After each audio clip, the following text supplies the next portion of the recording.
여러분 안녕하세요. 오늘은 새로운 창세기 제8장 골든보이에 대해 이야기해 보겠습니다.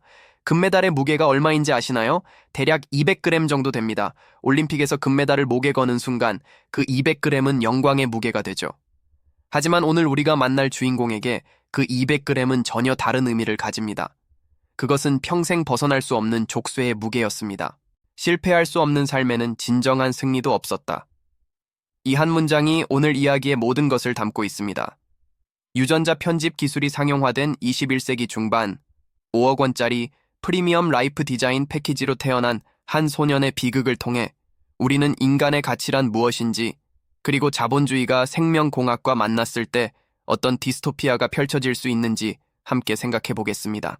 이안 해밀턴 사람들은 그를 골든보이라고 불렀습니다. 21세기 중반 유전자 편집 기술이 상용화된 시대, 이안은 에이온 생명공학의 프리미엄 라이프 디자인 패키지를 통해 태어났습니다. 그 비용은 5억 원. 자본과 최첨단 생명공학이 집약된 말 그대로 하나의 포트폴리오였죠. 그의 이력은 화려합니다. 13세에 세계 청소년 물리 올림피아드 금메달을 땄고 22세에는 하버드 의대를 수석으로 졸업한 뒤 존스 홉킨스 병원 최연소 레지던트가 되었습니다. 누가 봐도 완벽한 성공 스토리입니다. 하지만 여기에 함정이 있습니다. 그는 실패할 수 없도록 설계되었습니다. 바로 그 완벽함 때문에 이안은 자신의 영혼을 잃어버린 비극의 주인공이 됩니다. 주변 사람들은 저 아이가 그 에이온 골든 키즈 모델이래, 역시 유전자가 다르네 라고 수군거렸지만 정작 이안 자신은 단 한 번도 자기 삶의 주인이었던 적이 없었습니다. 그의 유전자 설계 사양서를 보면 마치 고급 자동차의 옵션 목록을 보는 것 같습니다. 인지 능력은 IQ 180 이상 보장, ASPM 유전자를 증폭시켜 학습 속도를 300% 향상시켰습니다. 수리와 논리 능력은 최상위 0.1%, FOXP2 변이와 전두엽 피질 두께 강화를 통해 달성했죠. 신체 사양도 빠지지 않습니다. 예상 키 185cm, 근지구력 강화, 성격은 높은 집중력과 스트레스 내성을 강화하였습니다. 추가 옵션도 있습니다. 절대 음감과 소근육 정밀 제어 기능, 바이올린 특화 옵션이라고 명시되어 있네요. 이 옵션만 2천만 원이 추가되었습니다. 그리고 가장 중요한 안전장치, 스트레스 내성 강화 및 생존 본능 최적화로 설정하고 편도체 반응성을 조절했습니다. 총 72개의 유전자 편집 항목과 38개의 강화 옵션이 적용되었고 생체 적합성이 보증되었습니다. 인간이 아니라 제품 사양서를 읽는 것 같지 않으신가요? 바로 그게 문제입니다. 제23회 세계 청소년 물리 올림피아드. 13세의 이안은 박사 과정 수준의 문제를 생각 없이 풀어냅니다. 여기서 주목해야 할 표현이 있습니다. 생각 없이라는 말입니다. 이안의 천재성은 노력의 결과가 아니었습니다. 설계된 스펙의 결과값일 뿐이었죠. 그것은 사고, 즉 thinking이 아니었습니다. 입력에 대한 즉각적이고 필연적인 출력, 아웃풋이었습니다. 이안 자신의 말을 들어보죠. 이건 내가 푸는 게 아니야. 내 몸속에 설치된 알고리즘이 푸는 거지. 어린 시절부터 이안은 자신이 문제를 해결하는 주체가 아니라 단지 해답이 출력되는 통로라는 것을 알고 있었습니다. 그에게 성취란 기쁨의 원천이 아니라 예정된 결과의 확인에 불과했습니다. 우리가 시험에 합격했을 때 느끼는 그 짜릿함, 노력 끝에 무언가를 해냈을 때의 뿌듯함, 이안은 그런 감정을 단 한 번도 경험해 본 적이 없었습니다. 아버지의 시선에서 이안은 무엇이었을까요? 5억 원짜리 투자가 헛되지 않았군. 생체 적합성 보증 기간 내에 성과가 나와서 다행이야. 이것이 아들의 금메달을 바라보는 아버지의 반응이었습니다. 축하가 아니라 투자 수익률 확인이었죠. 사회적 시선도 마찬가지였습니다. 역시 유전자가 다르네. 투자할 만하네. 이안은 아들이 아니라 투자 상품이었고 천재가 아니라 높은 수익률을 내는 자산이었습니다. 그렇다면 금메달의 무게는 어땠을까요? 물리적으로는 대략 200g. 하지만 이안의 목에는 200톤의 족쇄가 채워진 것만 같았습니다. 그리고 마지막 선택. 22세의 이안은 죽기로 결심하고 자신의 유서를 독립선언서라고 명명합니다. 태어난 것은 제 의지가 아니었지만 죽는 것은 제 의지입니다. 태어나서 처음으로 온전히 자기 의지로 내리는 유일한 선택. 그것이 죽음이었다는 사실이 이 이야기의 가장 큰 비극입니다. 제네바 호텔 펜트하우스에서 열린 축하 파티. 하버드 교수, 상원 의원 등 유력 인사들이 이안을 둘러쌉니다. 그들의 대화를 들어보죠. 자네 아들은 정말 걸작이야. 요즘 인적 자본 선물 시장 시세로는 10억은 줘야 저런 스펙이 나온다더군. 그들은 명품의 가죽 질감을 확인하듯 이안의 머리를 쓰다듬고 어깨를 두드렸습니다. 이안은 훈련받은 대로 미소를 지었습니다. 입꼬리 각도 15도, 눈 맞춤 3초. 그저 기계적인 답변만 반복했죠. 여기서 핵심적인 질문이 등장합니다. 상품에게 감정을 묻는 소비자는 없으니까요. 아이폰에게 오늘 기분 어때? 라고 묻지 않는 것처럼 이안에게도 아무도 그의 기분을 묻지 않았습니다. 그는 쇼룸에 진열된 상품이었고 사람들은 그저 제품의 성능에만 관심이 있었습니다. 잠시 현실 세계로 돌아와서 이 소설의 배경이 되는 유전자 편집 기술을 살펴보겠습니다. DNA 한 가닥만 절개한 후 새로운 서열을 검색 및 교체합니다. 마치 워드 프로세서의 찾아바꾸기 기능처럼요. 2025년 MIT 연구에 따르면 에러율이 60배 감소했고 유전 질환의 89%가 교정 가능해졌습니다. 현재 상태는 어떨까요? 최초의 개인 맞춤형 치료 임상이 성공했습니다. 설계된 아기의 기술적 가시권 진입이 현실이 된 거죠. 이안 해밀턴의 이야기는 먼 미래의 SF가 아닙니다. 어쩌면 우리 자녀 세대 혹은 손자녀 세대가 직면할 수 있는 현실입니다. 완벽해 보이는 이안의 유전자 설계에는 치명적인 균열이 숨어 있었습니다. 세 가지 과학적 현상을 통해 살펴보겠습니다. 첫째, 크로모스립시스, 즉 염색체 파쇄 현상입니다. 염색체가 수백 개로 조각난 뒤 무작위로 재조립되는 세포의 대재앙이죠. 이안의 비극으로 연결해보면 겉은 완벽하지만 세포 단위에서는 언제 터질지 모르는 시한폭탄이었습니다. 둘째, 소매틱 모자이크, 내 안의 타인입니다. 편집된 세포와 원본 세포가 몸 안에 공존하는 상태입니다. 이안에게 이것은 나라는 존재의 단일성 파괴를 의미했습니다.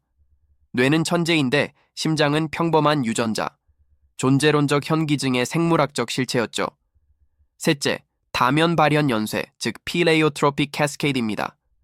하나의 유전자가 여러 형질에 동시에 영향을 미치는 현상이죠. 이안의 경우 지능을 IQ 180으로 높이는 대가로 공감 능력이 거세되거나 정서적 불안정이 증폭되었습니다. 부모는 지능을 샀지만 아들은 행복을 대가로 지불했던 겁니다. 이안에게 결혼이란 무엇이었을까요? 제약회사 셀트라 회장의 딸 소피아와의 선 자리. 이안은 이것을 인수합병 현장으로 인식합니다. 소피아 역시 A온사의 프리미엄 패키지로 태어난 골든 키즈였죠. 연습된 미소, 입꼬리 15도, 눈웃음 3초를 짓고 있었습니다. 해밀턴 자산과 셀트라 자산의 결합. IQ 180 이상, 외과의사 최적화 유전자와 예일 로스쿨 수석, 대칭형 외모 유전자의 만남. A온사 시뮬레이션 결과 차세대 제품 성공 확률 98%. 대화의 핵심은 이랬습니다. 두 사람의 유전자가 결합하면 정말 완벽할 겁니다. 이안의 인식은 어땠을까요? 자신은 부모의 투자 상품에서 다음 상품을 생산하기 위한 종마가 되어야 하는 운명. 사랑이 아니라 유전자 포트폴리오의 최적화. 결혼이 아니라 인수합병. 아이가 아니라 차세대 제품 생산. 이것이 이안이 바라본 자신의 미래였습니다. 이안의 유서, 독립선언서를 읽어보겠습니다. 수신인은 로버트 해밀턴, 엘리자베스 해밀턴, 그리고 에이온 생명공학 이사회입니다. 그 과정에서 가장 중요한 것이 누락되었습니다. 바로 불완전할 권리입니다. 실패할 수 없는 삶에는 진정한 승리도 없었습니다. 이것이 제가 태어나서 처음으로 온전히 제 의지로 내리는 유일한 선택입니다. 역설적이게도 삶을 끝냄으로써 저는 비로소 제 삶의 주인이 됩니다. 저는 더 이상 완벽한 상품으로 남고 싶지 않습니다. 고장 나고 다치고 상처받더라도 저는 인간으로 살다가 죽고 싶습니다. 이 문서에서 가장 강렬한 개념은 불완전할 권리입니다.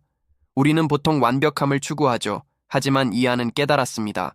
실패할 가능성이 있어야 성공의 의미가 있고 넘어질 수 있어야 일어서는 것에 가치가 있다는 것을. 실패가 원천적으로 차단된 삶에서 승리란 그저 예정된 출력값에 불과했습니다. 23세의 이안, 완벽하게 설계된 삶의 굴레를 끊기 위해 옥상 난간에 섭니다. 그런데 몸이 보이지 않는 벽에 부딪힌 듯 굳어버립니다.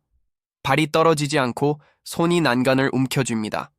뇌가 내린 명령이 차단됩니다. 원인이 무엇일까요? 유전자 설계 옵션 42B, 생존 본능 최적화 및 자살 방지 보증입니다. 극도의 스트레스 상황에서 뇌가 생존을 최우선으로 하도록 하드코딩되어 있었습니다. 죽음을 선택할 자유마저 빼앗긴 존재, 자기 파괴의 권리조차 없는 상품. 이것이 완벽한 설계의 종착역이었습니다. 기계도 고장날 수 있습니다. 하지만 이 안은 고장조차 불가능하게 설계되었습니다. 이보다 더 완전한 감옥이 있을까요? 이 안의 비극은 개인의 불행에서 끝나지 않습니다. 이것은 하나의 사회 시스템, 유전자 자본주의의 필연적 결과입니다. 첫 번째 단계는 유전자 데이터의 자산화입니다. 개인의 유전자 정보가 경제적 가치로 환산됩니다. 데이터 브로커와 바이오테크 기업에 의해 수집, 분석, 거래되죠. 두 번째 단계는 인간 가치의 금융화입니다. 미래 건강, 지능, 수명, 잠재력이 투자 상품 및 금융 파생 상품으로 개발됩니다. 개인의 생물학적 미래에 대한 순현재 가치, NPV가 산출됩니다. 세 번째 단계는 유전적 계급 분화입니다. 향상된 유전자를 가진 알파 계급과 그렇지 못한 오메가 계급으로 사회적 격차가 심화됩니다. 유전자 기반의 새로운 불평등 구조가 형성되는 거죠. DNA에서 시작해서 금융상품화를 거쳐 IPO처럼 상장되고 NPV로 가치가 계산되어 결국 알파와 오메가로 계급이 나뉩니다. 인간 존엄의 종말입니다. 생식선 부채라는 개념을 소개해드립니다. 영어로는 germline debt이라고 합니다. 이것의 의미는 무엇일까요? 부모가 자녀의 유전자 편집 비용을 감당하지 못해 자녀의 미래 소득, 생체 데이터, 심지어 장기 소유권까지 담보로 기업에 지불하는 빚입니다. 결과는 어떻게 될까요? 유전적 신분제를 경제적으로 영원히 고착시키는 족쇄가 됩니다. 아이는 태어남과 동시에 부모의 선택으로 인해 기업의 소유가 됩니다. 동의 없이 체결된 계약, 태어나기도 전에 결정된 예속, 이것이 유전자 편집 기술의 상업화가 가져올 수 있는 가장 어두운 미래입니다. 이제 이 시스템이 어떻게 작동하는지 더 구체적으로 보겠습니다. 화면에 보이는 것처럼 인간의 가치가 주식처럼 상장되고 순현재 가치로 환산됩니다. 1조 원의 아이는 더 이상 비유가 아닙니다. 유전 정보와 편집 기술이 부와 계급을 결정합니다. 부유층은 고지능, 장수, 질병 면역을 자녀에게 생물학적으로 유산 상속합니다. 5억 원의 유전자, 완벽한 재능, 보장된 미래라는 그의 독백은 인간의 존엄성이 자본의 논리에 의해 어떻게 잠식되는지를 보여주는 핵심적인 증언입니다. 철학자들은 이 문제를 어떻게 바라볼까요? 먼저 하버마스의 경고입니다. 부모의 유전자 설계는 세대 간 책임의 대칭성을 파괴합니다. 아이는 자신을 삶의 주체가 아닌 부모 욕망의 산물로 인식하게 됩니다. 이것이 바로 존재론적 현기증입니다. 내가 누구인지, 내 선택이 정말 내 것인지 알 수 없는 어지러움이죠. 샌델의 비판도 있습니다. 생명을 선물로 받아들이는 겸손함이 상실됩니다. 장애나 질병은 불운이 아닌 부모의 기술적 태만으로 치부됩니다. 완벽을 추구하는 순간 우리는 삶의 우연성이 주는 경이로움을 잃어버립니다. 신학적 위기도 발생합니다. 인간이 스스로를 설계하면서 신의 형상 개념이 붕괴합니다. 유전자가 곧 운명이라는 유전자 예정설을 믿는 신흥 종교까지 등장하죠. 이 안의 비극은 단순한 개인적 불행이 아닙니다. 인간이 인간을 설계하기 시작할 때 발생하는 철학적, 윤리적, 신학적 대재앙의 축소판입니다. 자본과 기술이 모든 것을 계량하는 시대, 측정 불가능한 인간의 가치는 어디에 있는가? 우리는 점점 더 모든 것을 수치화하고 최적화하는 세상에 살고 있습니다. 학점, 연봉, 집값, SNS 팔로워 수. 하지만 200g의 족쇄가 묻습니다. 측정할 수 없는 것들, 사랑, 우정, 실패 후의 성장, 예측 불가능한 인생의 우연들, 이것들의 가치는 어디로 갔느냐고요? 이안 해밀턴의 비극은 우리에게 경고합니다. 완벽함을 추구하는 순간 우리는 불완전함 속에서만 발견할 수 있는 진정한 인간다움을 잃어버릴 수 있다고. 마지막으로 이 장이 우리에게 던지는 질문들을 함께 생각해 보겠습니다. 첫째, 자녀의 유전자를 디자인하는 것은 부모의 사랑인가, 욕망인가, 더 나은 삶을 주고 싶은 마음과 자신의 욕망을 투영하는 것 사이의 경계는 어디일까요? 둘째, 실패와 좌절이 없는 완벽한 삶은 과연 행복한가? 이안은 단 한 번도 실패해본 적이 없었습니다. 그리고 단 한 번도 진정으로 행복해본 적도 없었습니다. 셋째, 우리의 성취는 노력의 결과인가, 유전자의 결과인가? 만약 모든 것이 유전자로 결정된다면 우리가 자랑스러워할 것, 그리고 부끄러워할 것은 무엇이 남을까요?